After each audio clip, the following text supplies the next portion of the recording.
when you get in the dating and mating market, if you have kids, if you have baggage, now you're talking about soul ties. When you now go into a spiritual setting, now you got to think about soul ties. How many men have you slept with? How many men have you essentially made a covenant with your body with? How does that impact you? And these are the different things that do impact us, especially as women of God, when we're trying to find men that we want to now, be under their covering. Like, now they're looking at, well, you've made all these contracts with all these kind of different men. How are you going to be able to submit to me fully? These are what these men think.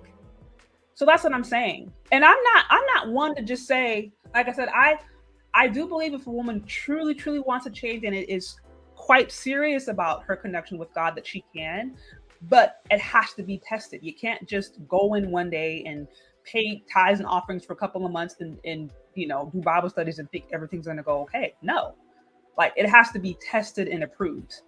Okay. Okay. So are you following the principles right now? Like, are you not having sex in marriage? Yes, ma'am. So how long you been celibate for? Been about a month. Don't judge me. I know. You have to start somewhere. You do have to start. Girl, listen. Okay, well, let me jump in with these questions. Right? Okay. So she wants a God-fearing man. She's gonna be celibate until marriage, and she's been celibate for a month. Listen, she laughed, so she knows that sounds crazy. Everybody knows that sounds crazy.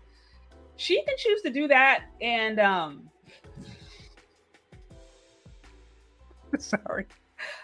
She literally said that she's celibate. She's waiting on the God, and then they ask her, and she's been celibate for a month. Y'all, that's what I'm saying. And y'all, this is partially why a lot of dudes don't even take us seriously as women.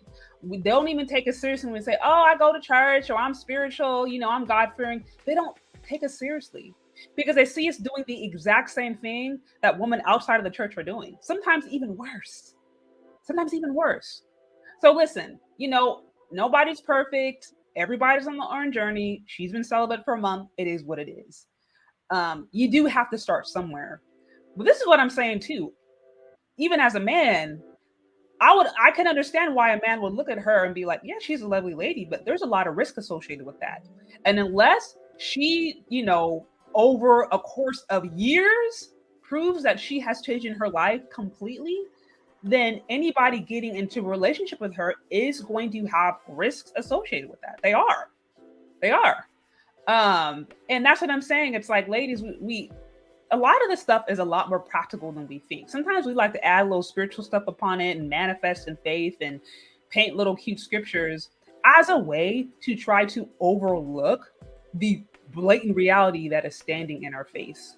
If you have 3 kids, 2 baby daddies, you just had sex a month ago, it's not to say that you're not genuinely trying to change, it's not to say that you can't genuinely try to change. But anybody getting into that situation at that moment would probably be at risk. Any men would probably be at risk.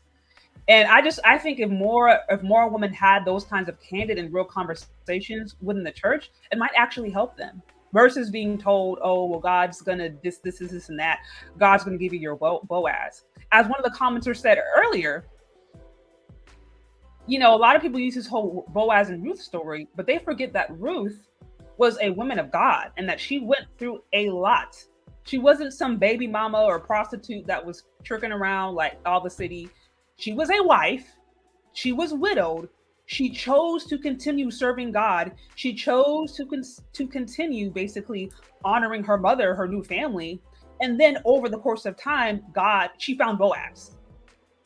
But that was a long-term process that didn't happen overnight. And there was no indication that she was running the streets. She was a wife.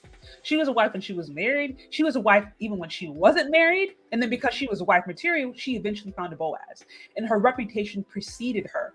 So you got a lot of women over here talking about their Ruth and Boaz, but they don't have the reputation that precedes them. They have a reputation of just being a baby mama, of being a hoe, of being a 304. And there hasn't been any proof in their life that there's been change. And that's what I'm saying. If you're a woman and you come into this thinking that if you just pay a couple of tithes or you start going to Bible study and you say, okay, I'm celibate. Let's say you are celibate for a year. Hand clap. That doesn't mean God owes you anything. And it doesn't necessarily mean that, you deserve this Boaz. It don't mean that you deserve, it doesn't mean any of that. It doesn't. Like, you still have to contend with the fact that, yeah, there's baggage there. And there might be a guy who's going to be willing to actually, give you a chance. But you're going to need to be tested and approved. And it may not come so easy. So that's what I'm saying, y'all. Again, if you're here, hit that like button. Show support to the show. As always, find me on Cash App or Venmo Shay Sade. You guys, I see 80 in here. Please hit that like button. Likes are free. And as always, I will be sure to read and acknowledge super chats. So let me continue on with this. Okay. Okay, you're here to find a guy. So these are the questions that men tell you. So you're registered Christianity. I'm assuming you want to get married, right? Yes, ma'am. So why didn't you think about marriage before you had your 3 children? Because I was really young. I was 19. So when I had my first child, and I kind of tried to follow love and not, the rules of the Bible or, there you go. What we were supposed to do. There you go. And I just kind of got caught up in the freedom and just made some bad decisions. There you go, y'all. Boom. So it wasn't that she didn't know. She literally said, she's like, I chose love. I chose not to follow the rules of the Bible, and I made some mistakes. Now, I applaud her. I applaud her for being honest. I applaud her for being upfront with what's going on. Like I said, nobody's perfect, and everybody has their path towards, their spiritual self. So no judgment. But again, even somebody like her who's, kind of revisiting this now years later, there's been damage that's done. And it's like, not to say that, you can't still live a fulfilling life, but you're going to have to contend with the fact that maybe the things that you would have wanted at 19 that would come easier for you, it may not be so easy now. And also, there's not even a guarantee that you're going to get it to begin with.